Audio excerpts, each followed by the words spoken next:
Imagine an Africa with the power to shape global policies, an Africa that has a say in how the world responds to international conflicts, development, and diplomacy. What would that mean for global peace and security? At the heart of these discussions lies the United Nations Security Council, where Africa, home to 1.4 billion people, currently has no permanent representation.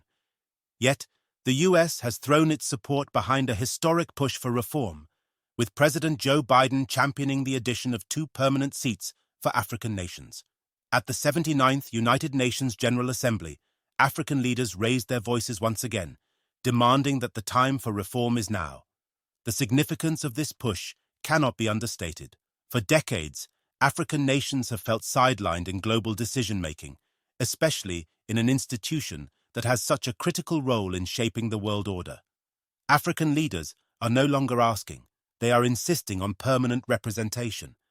This moment could change the course of history. 78 years since its formation, the structure of the United Nations Security Council remains largely unchanged. Africa and its 1.4 billion people remain excluded from its key decision-making structures. The United Nations Security Council has held the reins of global governance for nearly 8 decades. Established in the aftermath of World War II, its primary mission is to maintain international peace and security. But here's the catch. Only 5 nations, China, France, Russia, the UK, and the US, hold permanent seats with veto power. These nations have enjoyed unparalleled control over the world's most critical decisions, from sanctions to peacekeeping missions. And for over 70 years, Africa, a continent plagued by conflicts that the Security Council is meant to resolve, has been left out. The current system is fundamentally flawed. How can the world maintain peace when one of its most conflict-ridden regions is excluded from the decision-making process? The imbalance of power has created a world where a handful of nations dictate the fate of billions, and now Africa is calling for its rightful place at the table. The existing international security architecture, represented by the UN Security Council, continues to hamper efforts to maintain international peace and security. The Council is, by all intents and purposes, dysfunctional, undemocratic, non-inclusive, unaccountable, autocratic, and at best, opaque. President Joe Biden's arrival at the 79th UN General Assembly came with significant promises for Africa. He announced that his administration supports the idea of 2 permanent seats for African nations on the Security Council. He also revealed plans for an official visit to Angola, signaling a renewed interest in strengthening U.S. Africa relations. Biden's speech sent ripples of excitement through African delegations, but the path forward is fraught with obstacles. The most glaring issue? The proposed seats for African nations would not come with veto power. For some, this feels like a half measure, a symbolic gesture that doesn't grant Africa the full authority it needs. Without the power to veto resolutions, Africa could still be sidelined in the most critical moments. Is this reform enough to correct decades of exclusion? Have embarked on an ambitious initiative to mobilize and deliver significant finance to the developing world. We're working to help countries build out their infrastructure, to clean energy transition, to the digital transformation, to lay new economic foundations for a prosperous future. It's called the Partnership for Global Infrastructure and Investment. We've already started to see the fruits of this emerge in Southern Africa and Southeast Asia and in the Americas. We have to keep it going. I want to get things done together. In order to do that, we must build a stronger, more effective, and more inclusive United Nations. The UN needs to adapt and bring new voices and new perspectives. That's why we support reforming and expanding the membership of the UN Security Council.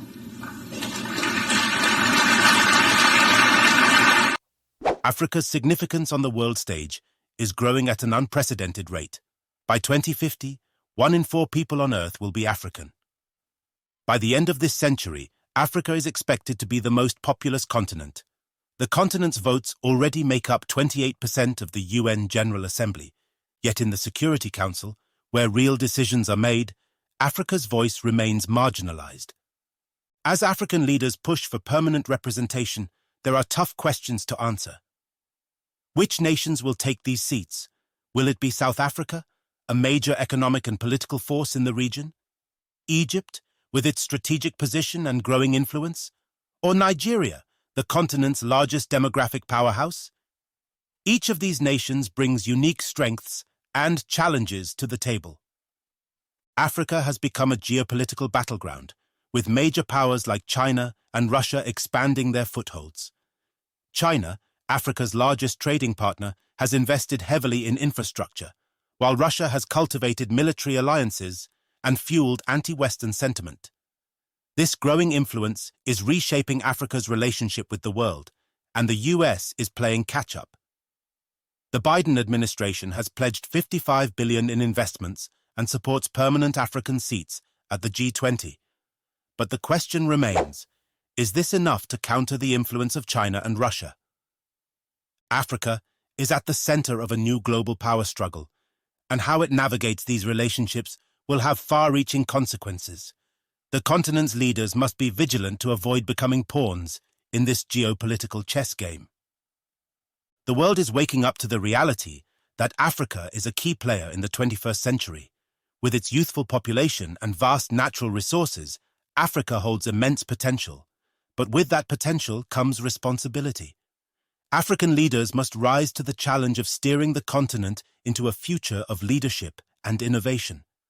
The prospect of 2 permanent seats on the Security Council is not just about representation. It's about shaping the future of global governance.